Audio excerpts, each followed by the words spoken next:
My wife won't stop peeking at me, and it's turning into a nightmare. My wife, Lynn, and I have been together for 6 years, married for 11 months.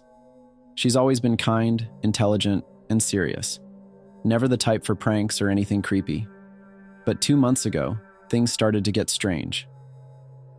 One morning, I was running late for work, hurrying down the hall with coffee in hand when I noticed Lynn peeking at me from around the corner. Only her eyes and a strand of hair were visible. I nearly spilled my coffee. "Geez, Lynn," I said, laughing a little despite being startled. She immediately darted out of sight, giggling like a child caught in the act. I thought it was odd but harmless. Maybe she was just being playful. We didn't mention it, and the day went on as usual. 3 days later, I woke up at 2 a.m. to get a drink. While I stood at the kitchen island, I felt eyes on me. I glanced down to see Lynn peeking up at me from the other side of the island, grinning wide like the Cheshire Cat. I screamed, genuinely afraid. She scurried away on all fours, the sound of her hands and feet slapping the floor as she retreated. When I returned to our bedroom, she was lying on her side, apparently asleep. The next morning, I asked her about it, but she just laughed, brushing it off. "You creep me out sometimes," I said. She teased me, and we left it at that. But her behavior escalated. I started seeing her peeking at me more frequently, behind the couch, curtains, and even inside her grandmother's old trunk. One night, as we watched Netflix, I joked that she'd stop peeking at me. She just smiled and said, "Maybe I've gotten better at it." The next few days were unsettling. I couldn't shake the feeling that I was being watched, even when I couldn't see her.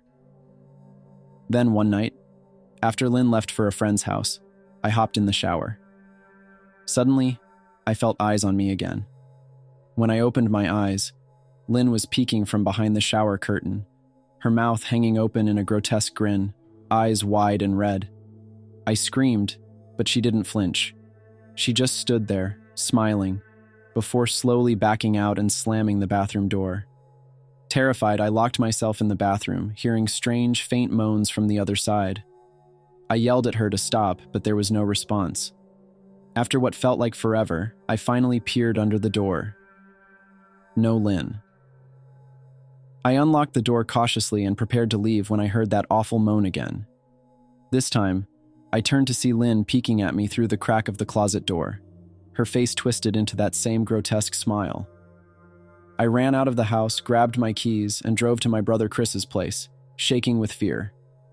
I ignored Lynn's calls and texts, which were all normal, no mention of the bizarre behavior.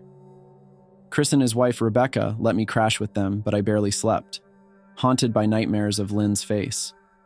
The next morning, Rebecca casually mentioned that Lynn had stopped by the house. She looked awful, like she hadn't slept in days, she said. My heart sank. Lynn had found me. But how? She wasn't supposed to know where I was. I stayed with Chris and Rebecca for another night, too afraid to go home. I eventually called Lynn's mother, Marianne, hoping she could shed light on Lynn's behavior. But Marianne was cold, dismissive, and evasive, urging me to seek professional help before abruptly hanging up. Desperate, I returned home with Chris, thinking maybe I could convince Lynn to get help. When we entered the house, the smell of rot hit us immediately. The curtains were drawn and the house felt abandoned.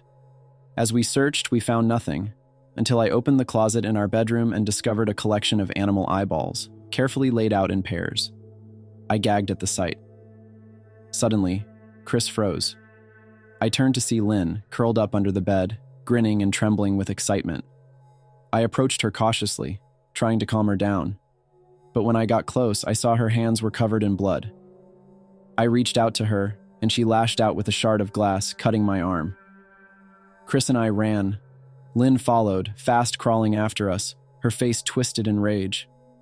We made it to the front door, but she jumped on my back, her mouth close to my ear, making those awful hiccuping sounds. I threw her off and bolted to my car. Chris called the police, but by the time they arrived, Lynn was gone. I went to the ER for stitches and then checked into a motel, too afraid to stay anywhere Lynn might find me. I hoped the police would locate her and get her the help she needed. But now, as I write this, I realize it's too late. 40 minutes ago, I got a text from an unknown number. I found you. Attached was a grainy photo. Lynn's eye staring right at me. I don't know what to do. I'm scared, alone, and I can't shake the feeling that she's watching me. Even now. Thanks for joining me on this journey. If you enjoyed the stories and facts, don't forget to like and subscribe.